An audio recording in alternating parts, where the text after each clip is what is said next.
Benedict Cumberbatch's Doctor Strange is going to be in Spider-Man 3, and I have a crazy theory about what that means. So, forget everything you think you know.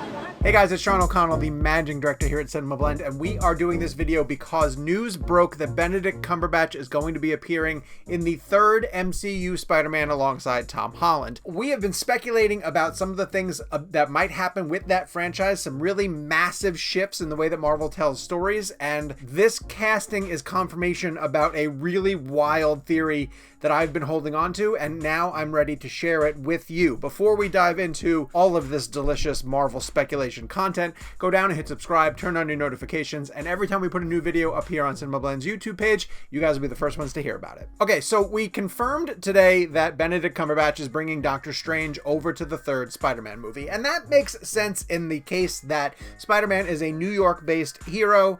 Doctor Strange has his sanctum sanctorum in New York, and it would only make sense that they would cross paths eventually. So seeing them together on the big screen is going to be crazy exciting. And yes, I know they were in a few scenes together in Infinity War, but I want to see them working together in New York City. Now, here's where we are going to get to the meat of what the crazy theory is, and it's going to revolve around the word multiverse. If you don't know what the multiverse is, it essentially means that at any given time, there are alternate versions of our reality taking place at the exact same time as we're operating, but in a different universe, in a parallel universe, where just something slightly different took place to lead to a different tweak from what we kind of know. And audiences got their first taste of this in the animated film Spider-Man Into the Spider-Verse. In our world, Miles Morales got bit by a spider and was gaining the power of Spider-Man.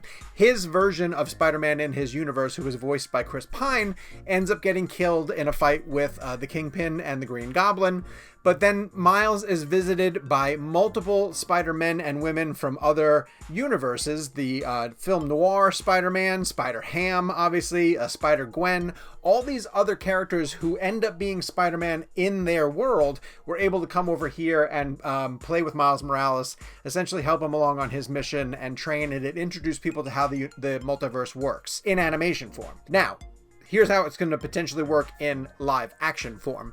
We know that Marvel is going to get into the concept of the multiverse as they move through Phase 4 and Phase 5. One of the first Marvel programs that's going to address the multiverse is WandaVision, which is coming to Disney+. In that show, if they stick pretty closely to what's going on in the Tom King comics on which that show is adapted, Wanda has created alternate versions of a reality where she and Vision live together in a suburban household, and they're kind of taking cues from classic sitcoms like The Honeymooners and The Brady Bunch in order to set up alternate realities where Wanda and Vision are living a happy life together. Wanda, in a sense of doing that, is going to be ripping open the fabric threads to open up our world to the existence of the multiverse, and that gets very, very dangerous for the Marvel Cinematic Universe. It essentially means that on another realm, there are, like I mentioned, just slight tweak differences, like some members of the Fantastic Four, as we know them, might be Avengers instead, or Spider-Man might be a clone, or a girl, or there's different versions of things that you get to see. You have the ability, once you open up the multiverse, to take your stories in any direction possible that you want to go to. Someone brought up as a speculation or a rumor that if they were to bring in an Iron Man who was coming over from a multiverse into the Prime MCU timeline, and we would call it Prime MCU timeline because that's the one that we've been following along this whole time, that he might be played by Tom Cruise, who at one point was almost going to play Tony Stark if Robert Downey Jr. didn't take the role. Actually, I think Tom Cruise had the role first and then ended up passing on it, and Downey Jr. stepped in. So it would be really cool to see an Iron Man show up from a multiverse and introduce himself to Doctor Strange and Tom Holland Spider-Man, and he opens up his mask and it's Tom Cruise, and you're just like, oh, in that universe, I guess Tony Stark looks like Tom Cruise, and he's the guy who's wearing the armor. So you can make changes, and you can sort of branch off from what's canon, and you can fill in some gaps that don't necessarily happen. Why do we think that this is going to happen for Spider-Man? Well, there was casting news that happened before Doctor Strange got added to Spider-Man 3, and that was the third MCU Spider-Man with Tom Holland is going to have Electro, played by Jamie Foxx, and they made it very specific to say that he was returning to the character that he played in Amazing Spider-Man 2.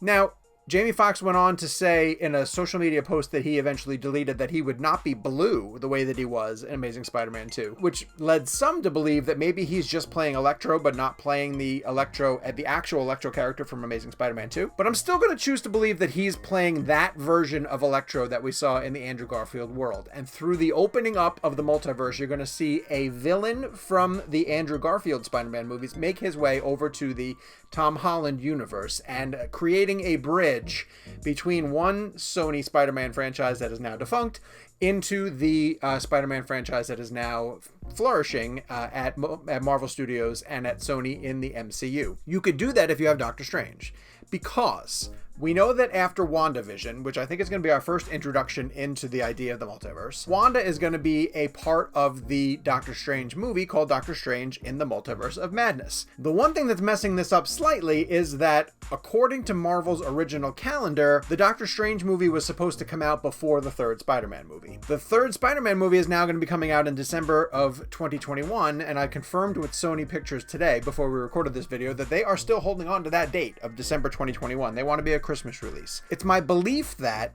they were going to use WandaVision to introduce the concept of the multiverse. In the Doctor Strange in the Multiverse of Madness movie, they were going to further push along the idea of other characters from other Marvel films, whether it be, say, Ed Norton's Hulk, or Jamie Foxx's Electro from the Sony Spider-Man movies. They would find some way to come over into our universe, and then by the time you got to the third Spider-Man movie, he would be set up to fight some of the villains who other Spider-Men have fought in other worlds. Stay with me here. Now that the Doctor Strange movie is going to have to come after Spider-Man 3 because all of the Marvel Cinematic Universe movies shifted back, you move Doctor Strange as a character into Spider-Man 3 so that you can still continue to establish and develop the multiverse, so that Spider-Man as a character, with the help of Doctor Strange, is going to be able to explore the multiverse and interact with characters from the other existing franchises. Here's where things get really, really crazy. I am 100% confident that this is what they are building towards.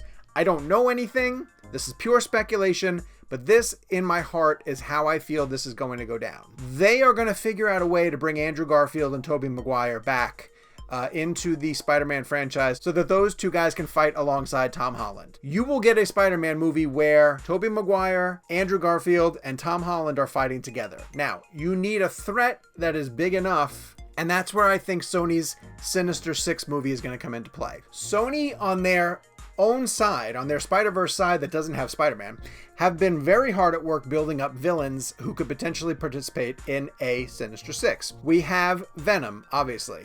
We have Michael Keaton as the Vulture, who also showed up at the tail end of the Morbius trailer. They have Jake Gyllenhaal's Mysterio character. Michael Mando is playing a version of the Scorpion. He was stashed away in prison at the end of Spider-Man Homecoming. He could be your version of the Scorpion.